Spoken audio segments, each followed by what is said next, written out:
نحمد و نصلی علی رسولہ الکریم وعلی آلہ واصحابہ اجمعین۔ آل رسول صاحب کے گراں قدر علمی جواب کا آپریشن جاری ہے۔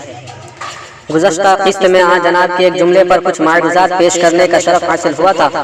آج بھی ہمارا سرنامہ سخن آل صاحب ہی کے جواب سے ماخوذ ایک اور جملہ ہے، جس میں خصوصیت کے ساتھ دو چیزوں پر گفتگو کی جائے گی۔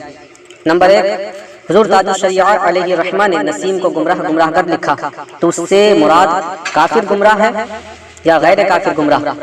نمبر 2، کافر فقہی کو خارج از اسلام کہا جا سکتا ہے یا نہیں؟ تو آئیے پہلے خود آل رسول صاحب کا جملہ سماعت کرتے ہیں۔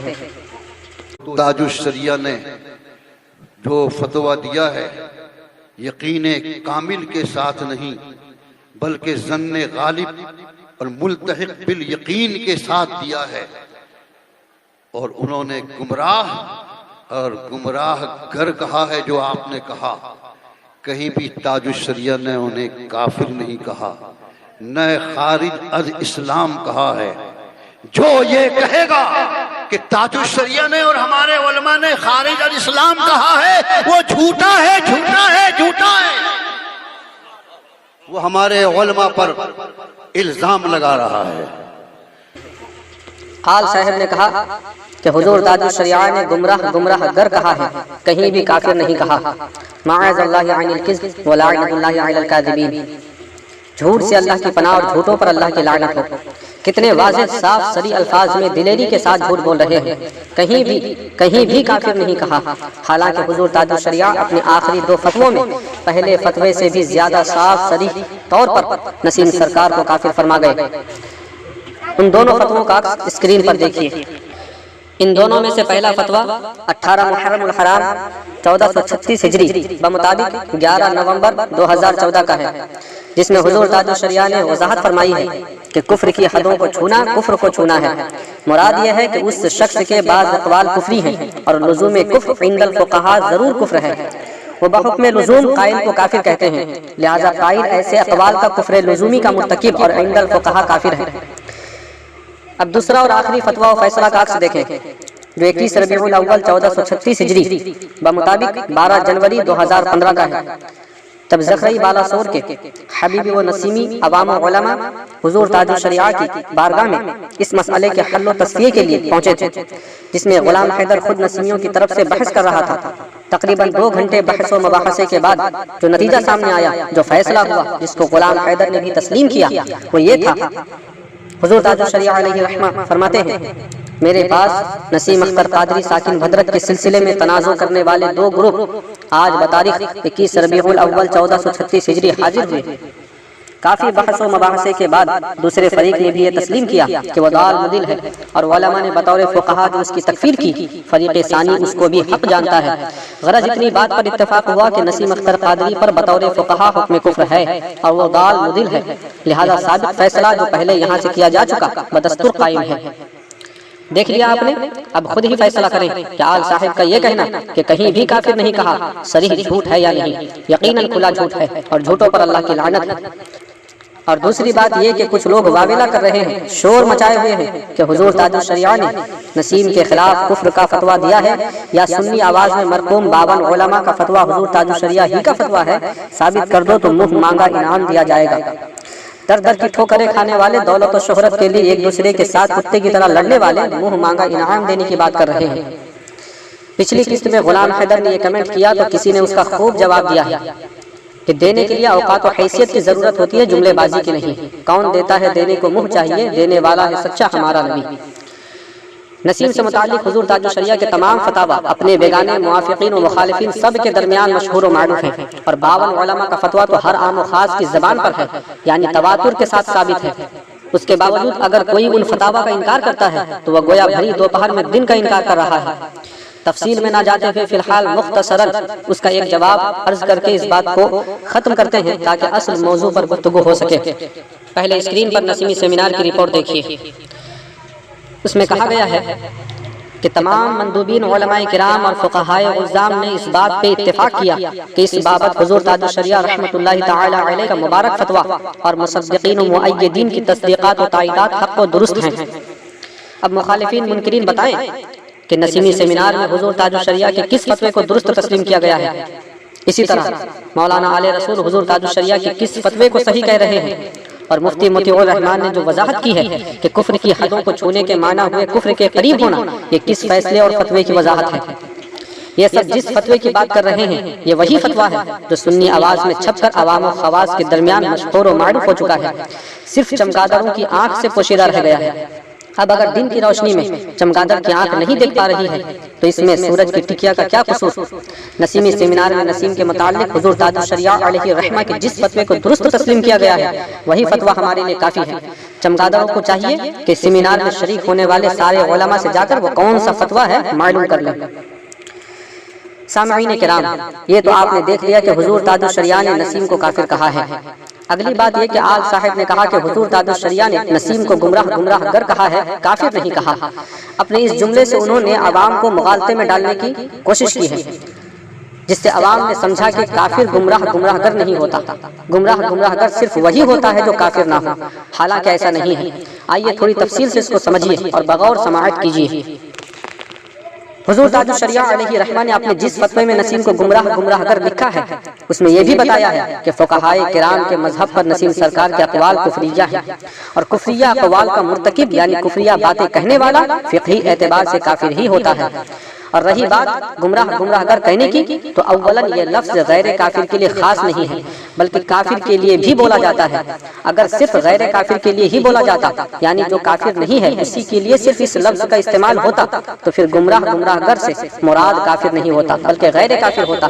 لیکن جب لفظ گمراہ گر کافر کے لیے بھی استعمال ہوتا ہے تو پھر آل رسول صاحب کا لفظ گمراہ سے صرف غیر کافر گمراہ مراد لینا کیسے درست ہو سکتا ہے؟ اور آل صاحب نے غیر کافر کے لیے اس لفظ کو کیسے متعین کر دیا، کون سا قرینہ اور کس دلیل سے متعین کیا، وہ آل صاحب پیش کریں۔ حالانکہ سیاق و سباق سے یہی مفہوم ہوتا ہے کہ یہاں گمراہ گر سے مراد کافر ہو سکتا ہے نہ کہ غیر کافر، کیونکہ جس قول کی بنا پر اس کو گمراہ کہا گیا وہ قول وہ بات کفریہ ہے، تو اس کا قائل و مرتکب بھی کافر ہوگا نہ کہ غیر کافر۔ یہ تمام باتیں لفظ گمراہ کو کافر و غیر کافر دونوں کے لیے عام ماننے کی صورت میں تھی، ورنہ اصطلاحاً علماء کرام کے عرف میں یہ لفظ کافر کے لیے بھی مستعمل ہے، اور جب مستعمل ہے تو اس کے اقوال کفریہ کی وجہ سے اسے کافر کہنے کے بجائے گمراہ گر کہہ دینا بھی کافی ہے، تب یہ لفظ گمراہ لفظ کافر کے قائم مقام ہوگا۔ بات بے دلیل نہ رہے اس لیے حوالہ ملاحظہ فرمائیں۔ سیدی اعلیٰ حضرت قدس سرہ ارشاد فرماتے ہیں رافضی تبرعی فقہا کے نزدیک کافر ہے اور اس کے گمراہ بدعتی جہنمی ہونے پر اجماع ہے۔ فتاوی رضویہ جلد 29 صفحہ نمبر 615۔ دیکھیے سرکار اعلیٰ حضرت رضی اللہ تعالی عنہ نے واضح لفظوں میں ایک ہی سطر میں مسئلہ حل فرما دیا کہ پہلے رافضی کا حکم بتایا کہ وہ کافر فقہی ہے، اور پھر کافر فقہی کیا ہے، اسے کیا کہا جا سکتا ہے وہ الفاظ میں ذکر فرما دیے، یعنی گمراہ بدعتی جہنمی، اور ساتھ ہی یہ بھی بتا دیا کہ اس پر اجماع ہے۔ ایک دوسرے مقام پر ایک وہابی کا حکم یوں بیان فرماتے ہیں کہ سورت مذکورہ میں زید گمراہ بددین نجدی اسماعیلی ہے اور بحکم فقہائے کرام اس پر حکم کفر لازم۔ فتاوی رضویہ جلد 29 صفحہ نمبر 241۔ دیکھیے یہاں پہلے گمراہ کہا پھر اس پر حکم کفر ہونے کی صراحت فرمائی۔ جب کسی پر فقہا کے طور پر بھی حکم کفر لگ گیا ہو پھر اس کو صرف گمراہ بھی کہا جائے تو اس سے مراد کافر فقہی ہی ہوگا، نہ کہ اس سے نیچے درجے کا کوئی گمراہ۔ اس پر مزید اور ایک فتویٰ فتاوی رضویہ ہی سے ملاحظہ فرمائیے۔ سیدنا اعلیٰ حضرت تحریر فرماتے ہیں فی الواقع فرقہ غیر مقلدین گمراہ بددین ضالین مفسدین ہیں، انہیں امام بنانا حرام ہے۔ فتاوی رضویہ جلد 6 صفحہ نمبر 499۔ دیکھیے یہاں پر سیدنا اعلیٰ حضرت نے صرف گمراہ کہا، کافر نہیں کہا، تو کیا وہابی غیر مقلدین کافر نہیں ہیں؟ یقیناً ہیں۔ تو یہاں صرف گمراہ کیوں کہا؟ اس لیے کہ جب غیر مقلدین فقہائے کرام کے اعتبار سے کافر ہیں تو پھر صرف گمراہ کہہ دینا ہی کافی ہے۔ یہ گمراہیت اسی کفر کے درجے کی ہوگی، یعنی وہ گمراہ کافر فقہی ہے نہ کہ اس سے نیچے درجے کا گمراہ۔ اور اگر بالفرض حضور تاج الشریعہ علیہ الرحمہ نے اپنے پہلے فتوے میں حکم کفر نہ بھی لگایا ہوتا تو تب بھی آپ کا آخری فتویٰ کافی تھا، اس لیے کہ کسی مفتی کا کسی مسئلے میں کئی فتاویٰ ہوں اور آپس میں متعارض ہوں، ایک دوسرے کے خلاف ہوں، تو پھر جو آخری فتویٰ ہوگا وہ زیادہ معتبر ہوگا، اس لیے کہ اصول یہی ہے کہ بعد والا قول بعد والا عمل معتبر ہوتا ہے، اور یہ اصول عام سے بندے کو بھی تسلیم ہے۔ اس کو اس مثال سے سمجھیں کہ پہلے ہمارا قبلہ بیت المقدس تھا، بعد میں خانہ کعبہ ہوا، اور ہم سب خانہ کعبہ کی طرف رخ کر کے نماز پڑھتے ہیں۔ کیوں؟ اس لیے کہ بعد کا حکم معتبر ہے۔ اسی طرح حضور تاج الشریعہ کا پہلا فتویٰ اگر بالفرض کفر کا نہ بھی ہو تو آخری فتویٰ کا اعتبار ہوگا، جس میں نسیم پر کفر کا حکم واضح طور پر بیان کیا گیا ہے، اور جو کافر فقہی ہے وہ مسلمان نہیں، وہ فقہا کے مذہب پر خارج اسلام ہے۔ جی ہاں، کافر فقہی مسلمان نہیں ہوتا، خارج از اسلام ہوتا ہے۔ آل رسول صاحب نے بہت چیخ چلا کر کہا کہ نسیم سرکار خارج از اسلام نہیں تھا، اور جو اسے خارج از اسلام کہے وہ جھوٹا ہے۔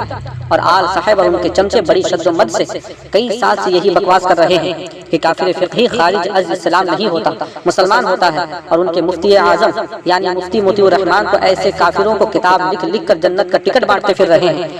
انشاءاللہ آج اس مسئلے کو تفصیل کے ساتھ بحوالہ بالخصوص فتاوی رضویہ شریف کی روشنی میں حل کیا جائے گا۔ ہم ثابت کریں گے کہ کافر فقہی مسلمان نہیں، مرتد ہے، خارج از اسلام ہے۔ پھر دیکھیں گے کہ آل صاحب کے اندر قبول حق کا کتنا حوصلہ و جذبہ ہے۔ اب راکھ بٹوریں گے الفاظ کے سوداگر، اب راکھ بٹوریں گے الفاظ کے سوداگر، میں آگ پہ رکھ دوں گا ان کے اعتراضوں کو۔ سب سے پہلے بنیادی بات سمجھ لیں کہ اہل سنت و جماعت کا اس پر اجماع و اتفاق ہے کہ کوئی بھی انسان یا تو مسلمان ہوگا یا کافر ہوگا، اس کے درمیان میں نہیں ہو سکتا۔ یعنی ایسا نہیں ہو سکتا کہ کوئی شخص مسلمان بھی نہ ہو اور کافر بھی نہ ہو۔ اسی طرح یہ بھی نہیں ہو سکتا کہ وہ مسلمان بھی ہو اور کافر بھی ہو۔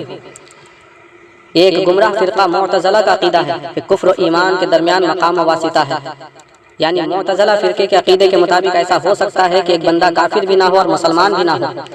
یہ فرقہ معتزلہ کا عقیدہ ہے جو ایک گمراہ فرقہ تھا، لیکن اہل سنت و جماعت کے نزدیک ہر شخص دو حالتوں میں سے کسی ایک حالت میں ہوگا، ایمان کی حالت میں ہوگا یا کفر کی حالت میں ہوگا، یعنی مسلمان ہوگا یا کافر ہوگا۔ سیدی اعلیٰ حضرت قدس سرہ ارشاد فرماتے ہیں، کوئی آدمی دین سے خالی نہیں، نہ ایک شخص کے ایک وقت میں دو دین ہو سکیں، کیونکہ کفر اور اسلام ایک انسان کی بنسبت نقیض کی دو طرفوں پر ہیں، نہ تو یہ ہمیشہ جمع ہو سکتے ہیں اور نہ ہی مرتفع۔ اللہ تبارک و تعالیٰ کا ارشاد گرامی ہے، یا وہ شاکر ہوگا یا کافر۔ فتاوی رضویہ جلد 6 صفحہ نمبر 712۔ دوسرے مقام پر ارشاد فرماتے ہیں، اس نے کفر کو کفر نہ جانا تو ضرور کفر کو اسلام جانا، لعدم الواسطہ، کیونکہ کفر اور اسلام کے درمیان کوئی واسطہ نہیں تو اسلام کو کفر جانا۔ فتاوی رضویہ جلد 21 صفحہ نمبر 286۔ اب دوسری بات سمجھیے، کوئی شخص کافر کب ہوتا ہے؟ جب کوئی کفریہ کلمہ کہے یا کفریہ فعل کرے تو وہ کافر ہو جاتا ہے، اور کافر کا مطلب بچے کو معلوم ہے کہ جو مسلمان نہ ہو اور اسلام سے خارج ہو، اور یہی شریعت کا حکم ہے۔ جیسا کہ سرکار اعلیٰ حضرت تحریر فرماتے ہیں، شرائع مطہر میں کافر ہر غیر مسلم کا نام ہے۔ فتاوی رضویہ جلد 21 صفحہ نمبر 285۔ لیکن خواہ مخواہ بال کی کھال نکالنا آل صاحب کی دیرینہ عادت ہے، اور اپنی اسی عادت کے مطابق آل صاحب اور ان کے چمچوں نے کافر فقہی کا ایک نیا مطلب، نیا مفہوم تراشا ہے کہ فقہا کے مذہب کے مطابق کافر فقہی اسلام سے خارج نہیں ہے، اور ظاہر ہے جو اسلام سے خارج نہیں وہ مسلمان ہے، تو مطلب یہ ہوا کہ کافر فقہی کافر بھی ہے اور مسلمان بھی، یعنی اسلامی کافر۔ اہل سنت و جماعت کی تقریباً 1400 سالہ فقہی تاریخ کافر فقہی کے اس نئے مفہوم سے ناآشنا ہے۔ تمام کتب فقہ و فتاوی اس نو زائدہ معنی سے پاک ہے، اور تمام مجتہدین و فقہاء کرام کے قلوب و اذہان اس انوکھی اصطلاح سے انجان ہے۔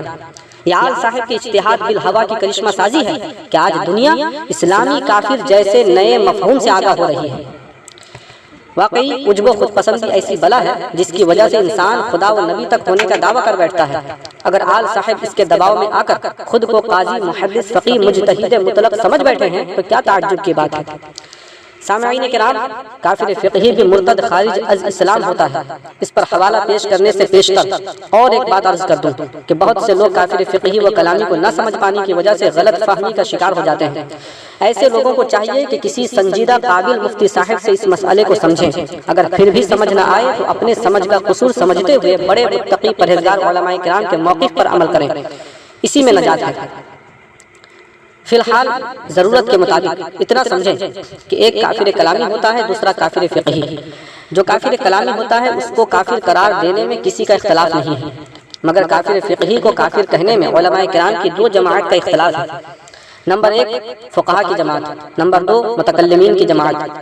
فقہاء کرام ظاہری معنی، قریب کا معنی اور ظاہری حالت کا اعتبار کرتے ہوئے اس کو کافر مرتد خارج اسلام سمجھتے ہیں، مگر متکلمین کافر فقہی کو کافر مرتد خارج اسلام کہنے سے احتیاط کرتے ہیں، اس کے بجائے اپنے طور پر ضال مضل گمراہ کہتے ہیں، مگر وہ بھی اسی درجے کا مجرم مانتے ہیں جس درجے میں فقہائے کرام نے رکھا ہے، یعنی فقہائے کرام نے کافر فقہی کے جو احکام ارشاد فرمائے ہیں ان احکام کو متکلمین خلاف شرع نہیں کہتے، ان فقہائے کرام کو کافر یا جاہل نہیں کہتے جن فقہا نے اس کو کافر کہا ہے۔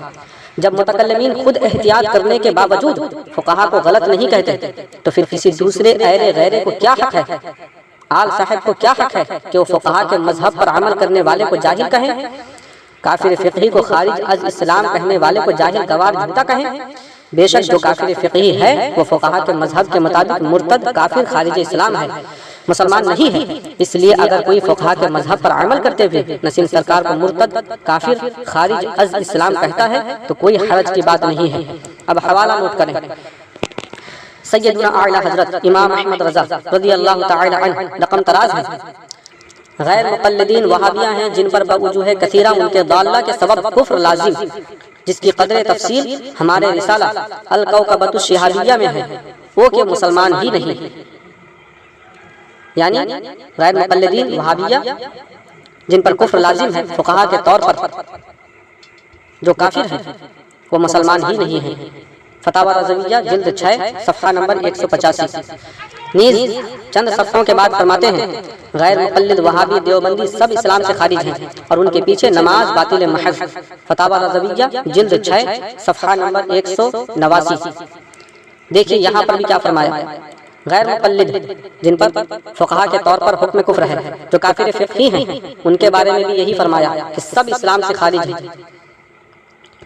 تیسری جگہ ارشاد فرماتے ہیں جماعت اسلام سے ان کی مفارقت، یعنی غیر مقلد وہابیوں کی جماعت اسلام سے ان کی مفارقت اس معنی پر ہے جو نزد فقہائے کرام ان کو خارج از اسلام کرتی ہے، یعنی فقہائے کرام کے نزدیک وہ اسلام سے خارج ہیں، کما یظہر بما مر ویأتی بالتفاصیل الموضعۃ فی رسائلنا المذکورہ، جیسا کہ گزشتہ اور آنے والے بیان اور ان تفاصیل سے ظاہر ہو جائے گا جو ہمارے رسائل میں شامل ہیں۔ تو بلا شبہ بحکم فقہ یہ طائفہ حدیث مذکور کے حکم ظاہر میں داخل اور اسلام سے خارج۔ فتاوی رضویہ جلد 14 صفحہ نمبر 291۔